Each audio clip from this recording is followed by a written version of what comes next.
आदिपर्व भारती वीराची उत्पत्ती. पुराणे सांगणारा सूत लोमहर्षण याचा पुत्र उग्रश्रवा. सौती श्रीमद व्यासांनी लिहिलेली भारती वीरांची कथा जनमेजयाच्या सर्पसत्रात वैशंपायनांच्या तोंडून ऐकल्यावर हे भारती युद्ध सम्यंत पंचक नावाच्या सरस्वती तीराभोवतालच्या धर्मक्षेत्रात झाले. ते क्षेत्र पाहावे असे वाटून तेथे गेला आणि ते क्षेत्र पाहून अयोध्या प्रांतातील नैमिषारण्यात शौनक महर्षींच्या आश्रमात आला. तेथे ब्राह्मणांनी या कथेविषयी जिज्ञासा दाखवल्यावरून त्याने ही भारतवीर कथा त्यांस सांगितली. हे आख्यान व्यासांनी 3 वर्षे सतत व्यासंग करून भारती युद्धानंतर तयार केले होते आणि ते खुद्द गणपतीने लिहिले होते. मूळ भारत संहिता 24,000 श्लोकांची असून वैशंपायनाने जनमेजयास सांगताना त्यात कित्येक उपाख्याने घातली आणि सौतीने शौनकास सांगताना त्यात अनेक विषयांवर चर्चात्मक भाग घातले.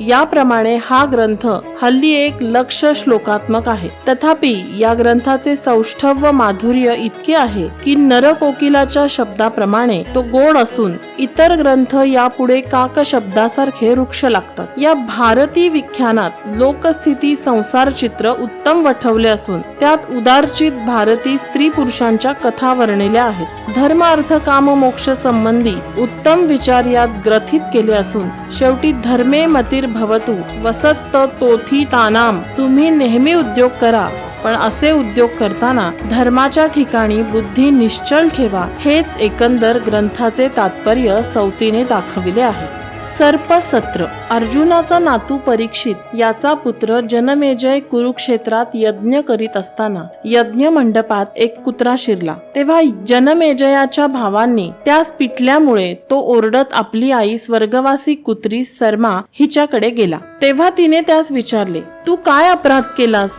मी कोणताही अपराध केला नाही. असे असता मला जनमेजयाच्या भावांनी मारिले. हे त्याचे उत्तर ऐकून ती सरमा जनमेजयाच्या यज्ञ मंडपात गेली आणि निरपराध माझ्या मुलास तुम्ही मारिले, तेव्हा तुम्हावरही निरपराध एखादे संकट येऊन पडेल असा तिने त्यांना शाप दिला. तो ऐकून जनमेजयाने उद्विग्न चित्ताने यज्ञ आटोपून हस्तिनापुरास आपल्या राजधानीस प्रयाण केले. काही कालानंतर तक्षशिला येथे पंजाबातील तो देश जिंकण्याकरता तो गेला.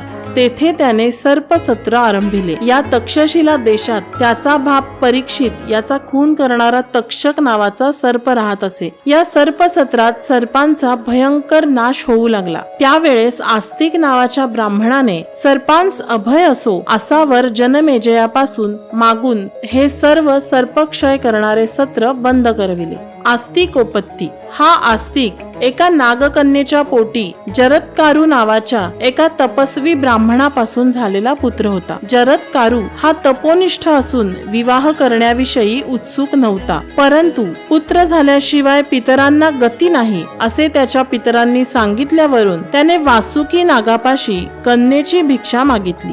तिचेही नाव जरत्कारु होते. वासुकीने हिचा पुत्र आपल्या वंशाचा क्षय बंद करील हे भावी वृत्त मनात आणून तिला त्यास अर्पण केले आणि जरत्कारूने एक पुत्र होईपर्यंत तिच्याशी संसार केला. या पुत्राचे नाव आस्तिक व यानेच आपल्या मातृवंशाचा नाश जनमेजय सत्रात होत असताना थांबविला. आस्तिकाचे नाव घेतल्यास सर्प आपल्याला त्रास देत नाहीत अशी समजूत या कथानकावरून आपल्यात हल्लीही रूढ आहे. परीक्षित व तक्षक. तक्षकाने परीक्षित यास कसे मारले याचे आख्यान येथे देण्यासारखे आहे. अर्जुनाचा नातू परीक्षित हा पांडवांनंतर राज्य करीत असता एके दिवशी वनात मृगया करण्याकरिता गेला. त्यास 2 प्रहरी अतिशय तहान लागल्याने एका ध्यानस्थ बसलेल्या मुनीजवळ त्याने पाणी मागितले. त्याने उत्तर दिले नाही. तेव्हा राजाने त्याच्या योगाचे ढोंग आहे असे समजून एक मेलेला सर्प तिथे पडलेला त्याच्या गळ्यात अडकवला.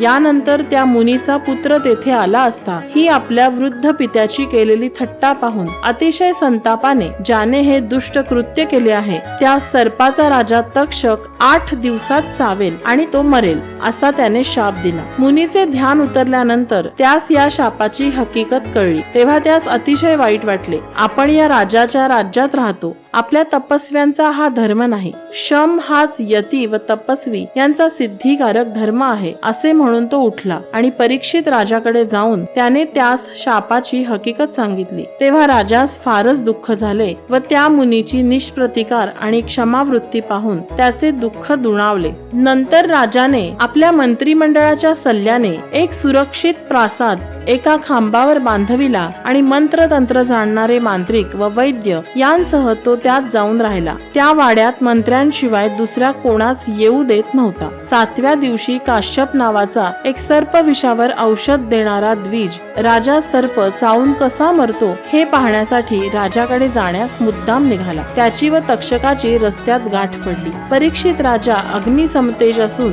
त्यास चावण्याकरिता मी जात आहे असे त्याचे भाषण ऐकून तक्षकाने त्यास पुष्कळ वित्त दिले आणि त्यास परतविले. चोहीकडून सुरक्षित अशा प्रासादास परीक्षित राहत असे. असे पाहून एका बारक्या बोराच्या फळात तक्षकाने प्रवेश करून ब्राह्मणांच्या हस्ते ती फळे राजासमोर नजर म्हणून पाठवलेली असता त्यातील एक फळ राजाने घेतले आणि आज 7वा दिवस संपला. या फळातून ही एक बारकी कृमी बाहेर पडत आहे. ती मला चावो आणि मुनिपुत्राची शाप वाणी खरी हो असे म्हणून परीक्षित हसत हसत त्या किडीस कंठाजवळ नेत असताना त्या कृमीचे स्वरूप भयंकर झाले आणि तक्षकाने राजास वेष्टून दंश केला. तत्काळ राजा मरून खाली पडला. मंत्र्यांनी दुःखाचा टाहो फोडला, परंतु तक्षकाचे त्यास काही करता आले नाही. तो आकाश मार्गाने निसटून गेला. मंत्र्यांनी व पौरजनांनी परीक्षिताचा मुलगा जनमेजयास गादीवर बसवून परीक्षिताच्या शवाची उत्तर क्रिया करवली.